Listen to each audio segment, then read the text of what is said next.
Pada modul kali ini, kita akan membahas tentang prostat. Apakah prostat itu?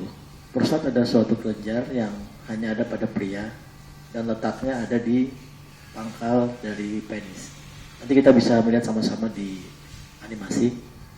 Prostat adalah penyakit paling sering yang kami urolog sering hadapi karena biasanya dengan bertambahnya usia seorang pria, prostatnya pasti akan bertambah besar dan menimbulkan masalah. Pembesaran prostat terdiri dari dua, yaitu pembesaran prostat jinak dan pembesaran prostat ganas. Baik jinak maupun ganas, biasanya simptom atau gejala-gejala yang menandainya hampir sama. Karena itulah, untuk bisa mendiferensiasi, membedakannya, sebaiknya setiap pria di atas usia 50 tahun rajin datang kontrol ke urolog untuk memastikan apakah prostatnya mengalami gangguan atau tidak. Hal-hal yang terjadi bila ada pembesaran prostat antara lain adalah jika kencing kurang lampias, masih merasa penuh karena prostatnya membesar sehingga air kencing tidak bisa tuntas keluar. Yang kedua, pancaran kencing lemah. Yang ketiga adalah kalau dia kencing, dia menetes-netes, kemudian tidak bisa menahan kencing terlalu lama, harus terburu-buru. Ada lagi kalau sudah di WC harus menunggu lama, dan kadang bila malam harus bangun lebih dari 2 atau 3 kali untuk kencing. Yang pada laki-laki yang tidak mengalami gangguan prostat, hal-hal yang saya sebutkan tadi di atas tidak akan terjadi. Mari kita sama-sama lihat animasi. Apakah itu sebenarnya prostat, apa yang terjadi, apa yang sebaiknya kita harus lakukan bersama-sama. Ya, kita sekarang membahas prostat. Ini kita sudah lihat di modul pertama tentang urologi, apa yang harus dibahas di sini. Nah, ini adalah prostat tampak dari depan. Ini kandung kemih, ini uretra. Lihat, prostat ini letaknya di pangkal penis. Kita lihat dari samping. Ya, ini potongan samping. Ini adalah kandung kemih. Ini prostat. Jadi air kencing sebelum keluar pada saat kita berkemih itu harus melalui prostat dulu. Kita lihat lagi.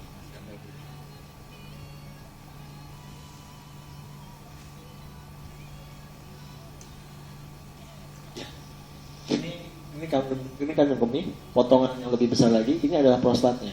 Kita lihat bahwa saluran kemih atau uretra melewati prostat ini, sehingga uretra di tempat ini kita namakan adalah uretra pars prostatica.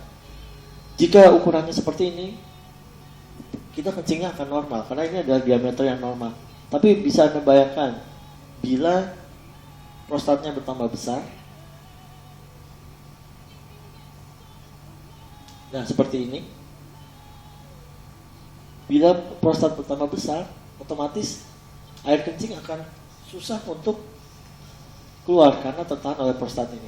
Kita lihat di animasi berikut. Kita bisa lihat ini kedua ginjal. Ginjal memfiltrasi darah.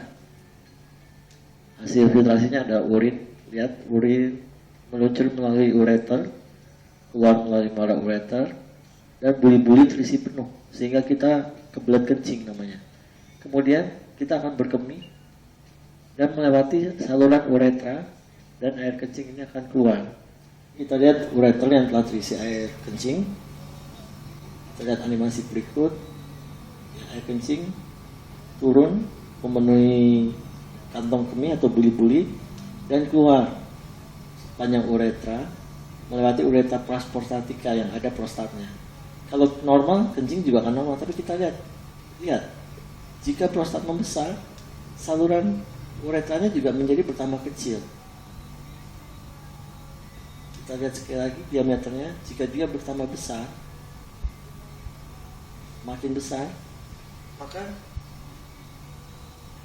salurannya menjadi semakin kecil. Itulah yang menimbulkan gejala-gejala yang telah saya sebutkan di depan.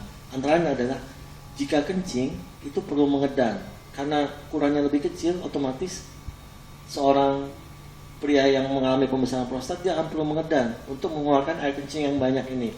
Yang kedua, jika dia kencing, tidak 100% air kencing di sini bisa keluar, sehingga pasien merasa masih ada sisa atau tidak lampias. Yang ketiga adalah, dengan ukuran sekecil ini, maka pancaran kencing tidak akan deras keluar, jadi pancarannya akan lemah. Antara yang berikutnya adalah, ada cairan menetes, karena ada sisa di sini yang baru keluar kemudian. Dan kenapa sering bangun malam hari untuk kencing lebih dari 2-3 kali?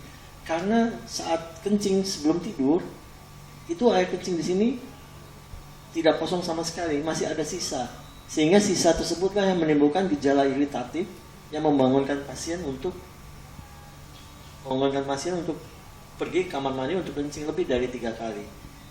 Dan semakin banyak pasien bangun di malam hari untuk kencing, otomatis kualitas hidupnya juga akan terganggu, karena kita membutuhkan tidur yang berkualitas, tidur yang nyenyak, agar besok paginya kita bangun dengan tubuh yang segar dan pikiran yang lebih jernih. Sekarang, apa yang mesti Anda lakukan bila Anda mengalami gangguan pembesaran prostat? Yang pertama, kita bisa memberikan terapi obat. Terapi obat kita ada 2, yaitu kita memberikan alpha blocker. Alpha blocker itu tujuannya adalah untuk membuat rileks dari sphincter di sini, otot-otot di daerah sini, sehingga pada saat Anda berkemih, dia akan rileks, sehingga tahanan tidak terlalu berat. Yang kedua adalah kita memberikan 5 alpha reduktase. Nanti akan kita bahas apa itu sebenarnya 5 alpha reduktase. Pada prinsipnya 5 alpha reduktase itu adalah obat yang diberikan untuk mengecilkan volume prostat, tapi tidak terlalu signifikan. Karena bila obatnya dihentikan, maka secara otomatis gangguan-gangguan yang Anda alami akan kembali. Sehingga mau tidak mau Anda terpaksa mengkonsumsi obat ini secara terus-menerus, minimal 6 bulan. Itu obat-obatan hanya bisa kita lakukan kalau pembesarannya tidak terlalu besar. Tapi jika pembesarannya semakin besar seperti ini, ya, atau jika pembesarannya seperti ini, maka obat-obatan juga tidak terlalu banyak membantu. Bahkan kadang-kadang jika sangat besar sehingga pasien sama sekali tidak bisa kencing, atau kita kenal yang istilah retensi urin, kita terpaksa memasang kateter agar pasien bisa kencing sementara. Jika hal itu yang terjadi, prostat terlalu besar, minum obat-obatan tidak banyak membantu, atau adanya retensi urin, maka mau tidak mau kita harus memikirkan untuk dilakukan tindakan operasi endoskopi. Kita akan lihat di animasi berikut. Tindakan apakah yang kita ambil jika obat-obatan tidak membantu atau terjadi retensi urin? Maka kita melakukan tindakan operatif endoskopi, yaitu TUR prostat atau transurethral resection of the prostate. Kita lihat gambar berikut. Ini adalah persiapannya. Ini adalah alat yang namanya endoskop. Nah, alat ini akan masuk melalui uretra, penis, melewati prostat, jadi bisa sebagai alat diagnostik juga, dan melihat kandung kemih. Ini muara ureter sebelah kiri. Kemudian kita lihat, nah ini adalah prostat yang membesar, sehingga saluran yang tinggal cuma segini. Inilah tindakan yang dilakukan, yaitu TUR prostat. Kita melakukan reseksi satu demi satu, sehingga lubangnya menjadi besar.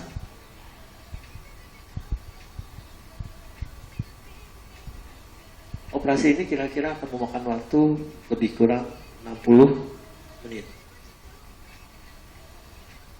Ya, tujuannya adalah celah ini, saluran ini menjadi besar sehingga Anda dapat kencing secara normal. Kita lihat dari samping, satu persatu dikikis sehingga salurannya menjadi besar. Kita lihat.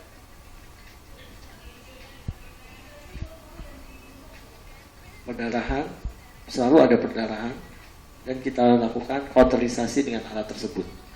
Dan inilah tujuannya, menjadi lebih besar, dan chip atau potongan prostat kita keluarkan melalui alat ini.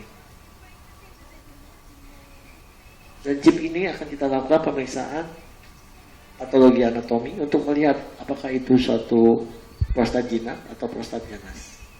Kadang-kadang Ada pasien yang menanyakan, bagaimana kalau kita ngompol?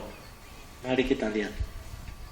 Apa yang paling sering dikeluhkan pasiennya, paling ditakuti adalah ada pasien saya mengatakan kalau habis operasi ini nanti akan ngompol. Jadi di struktur dari uretra ini uretra pas prostatika, ini prostat yang kita kerok, masih ada yang namanya sphincter uretra eksternal. Selama sphincter ini masih bagus, itu biasanya kita tidak akan ngompol.